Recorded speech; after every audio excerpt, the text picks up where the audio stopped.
The day the illusion breaks. There is a quiet moment in life that no one announces. There's no dramatic music, no warning, no one preparing you for it. It's just you, and an uncomfortable realization slowly growing inside you that no one is coming. For a long time you believed, even without noticing, that at some point something would happen, that someone would truly understand you, that the perfect opportunity would appear, that life would somehow organize itself for you. But then the days pass, and nothing happens. People remain busy with their own lives, promises go unfulfilled, and that right moment never arrives. And that's when something changes, not in an explosive way, but in a deep one. You begin to realize that waiting was an invisible trap, because while you were waiting, you were postponing decisions, postponing change, postponing who you could become. Carl Jung once suggested that the greatest tragedy is not suffering, but living without becoming who you truly are. And without realizing it, that's exactly what happens when you wait to be saved. You hand over control of your life to something that was never coming. And maybe the hardest part to accept is this: it wasn't the world that abandoned you. It was you who, without noticing, abandoned yourself, waiting for someone else to take that place. But there's a hidden side to this truth, one that almost no one talks about, because the moment this illusion breaks and the exact moment you realize that no one is coming, something inside you begins to wake up. And it's not comfortable, but it's real. And for the first time, it's yours. If this has resonated with you so far, hold on to this idea, because what comes next may completely change the way you see your own life. The comfort of waiting, and why it destroys you. Waiting doesn't feel like a mistake at first. In fact, it feels safe. There's a strange comfort in telling yourself that things will change later, that you just need a little more time, a little more clarity, a little more certainty, so you wait. You wait to feel ready. You wait for the right moment. You wait for someone to show up and make things easier. And while you're waiting, life quietly moves on without you. That's the part no one tells you. Waiting isn't neutral. It's not something that just pauses your life until you decide to act. It's something that slowly shapes who you become, because every day you delay a decision, you reinforce a version of yourself that hesitates. Every time you avoid discomfort, you train your mind to stay where it is. And over time, something subtle begins to happen. You stop trusting yourself, not all at once, but in small ways. You start questioning your instincts. You doubt your own ability to handle things. You rely more on external signs and less on your own judgment. And without realizing it, you become dependent, not necessarily on a person, but on permission. Permission to start, permission to change, permission to move. But here's the uncomfortable truth. No one is qualified to give you that, because no one else is living your life. No one else is carrying your thoughts, your fears, your potential. And yet, you wait, hoping someone will come along and validate the step you already know you need to take. This is where most people get stuck, not because they're incapable, but because they've been conditioned to hesitate, to seek certainty before action, to seek approval before movement. But certainty never comes first. Clarity doesn't arrive before the decision. It comes after, and the longer you wait for it, the further you drift from the person you could become. At some point you have to face it. Waiting isn't protecting you, it's quietly erasing you. And once you see that clearly, it becomes impossible to go back to who you were before. Because now you know, the moment you stop waiting, everything begins to change. The moment you take your life back. There's a moment that changes everything, not outside, inside. It doesn't look dramatic. No one notices it happening. From the outside, your life might look exactly the same. But internally, something shifts. You stop waiting, not because everything is clear, not because you suddenly feel confident, but because you realize something simple. If you don't move, nothing will. And for the first time, you stop asking for permission. You stop asking, is this the right time? Am I ready? What if it goes wrong? And you replace those questions with one, what happens if I do nothing? That question is different because it forces you to see the truth. Doing nothing is not safe. It has a cost, a quiet, invisible cost that builds over time. Regret. Not the loud kind, not the dramatic kind, but the slow, persistent kind that follows you into the future. The kind that shows up when you realize you had chances and let them pass. And once you truly see that, something inside you hardens, not in a negative way, but in a clear way. You stop negotiating with your own excuses. You stop romanticizing hesitation, and you begin to act, small at first, almost insignificant. A decision you've been avoiding, a conversation you've been delaying, a step you've been overthinking. But that's how it starts, not with a complete transformation, but with movement. And movement creates something powerful, momentum. Once you act even slightly, your mind changes. You start to see that you can handle discomfort. That uncertainty doesn't destroy you. That action creates clarity. And suddenly, the fear that once felt overwhelming starts to lose its control over you. Not because it disappears, but because it no longer stops you. This is the turning point most people never reach, because they're waiting for a feeling that never comes. Confidence.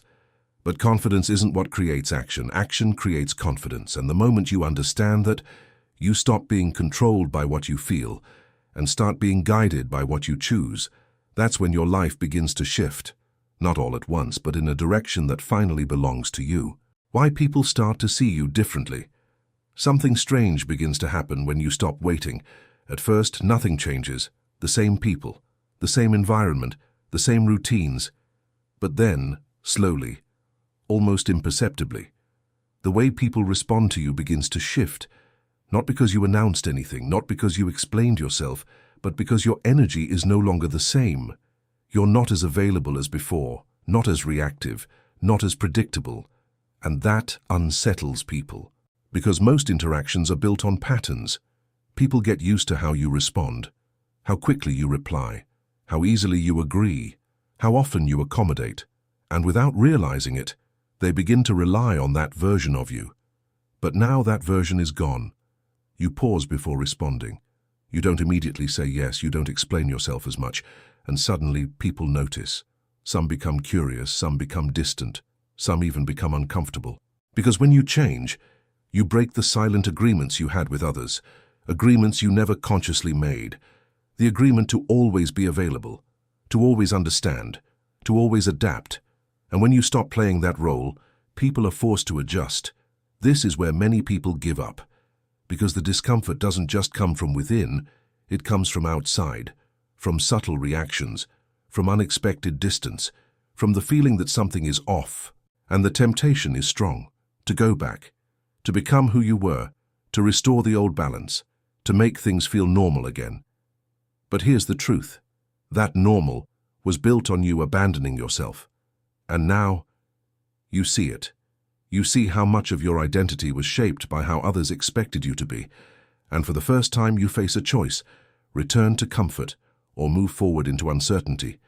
One gives you approval, the other gives you yourself. And the more you choose yourself, the more something powerful begins to happen.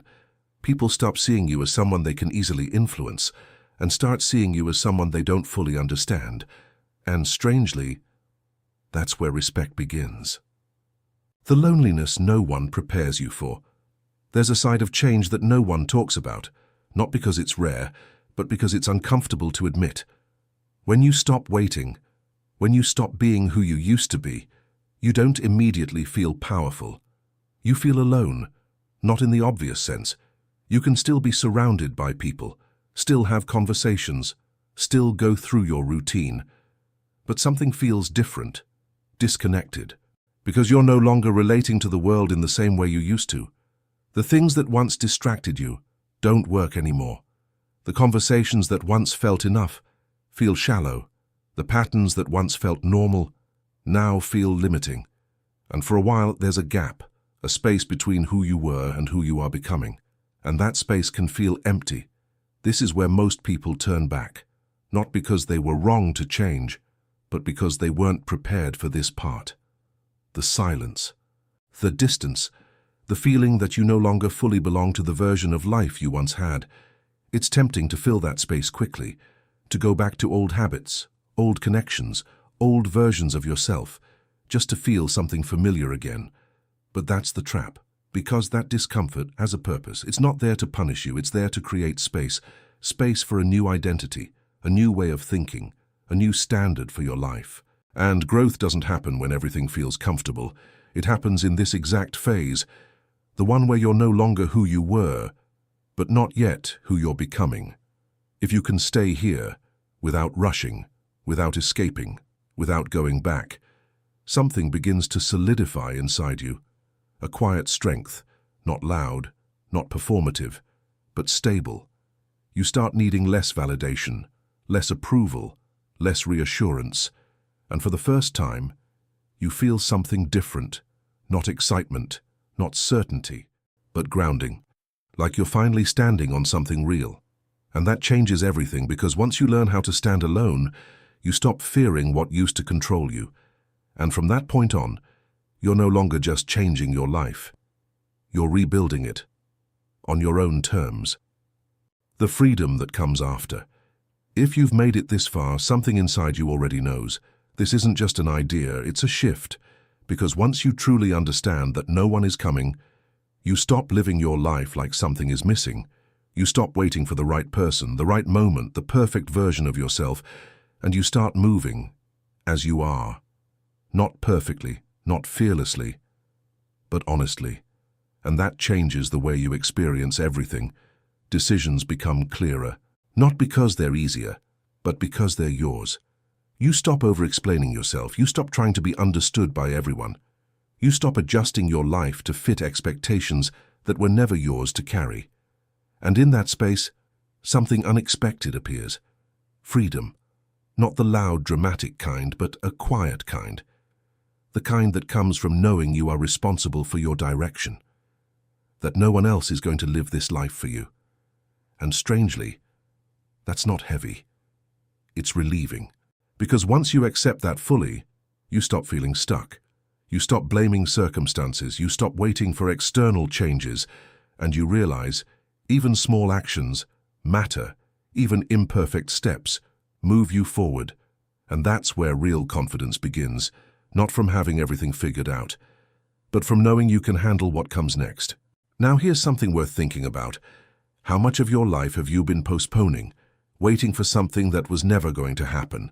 And more importantly, what would change if you stopped waiting today? You don't need a complete plan. You don't need certainty. You just need to stop standing still. If this message resonated with you, don't just move on. Take a second. Think about one decision you've been avoiding, and be honest about why. And if you feel like sharing it, write it down in the comments. Not for anyone else, but as a way to mark the moment you decided to stop waiting. Because maybe this wasn't just another video. Maybe this was the moment things start to change. And if you want to keep exploring ideas like this, the kind that challenge you, not comfort you, then stay close. There's a lot more ahead, and it's only going to get deeper.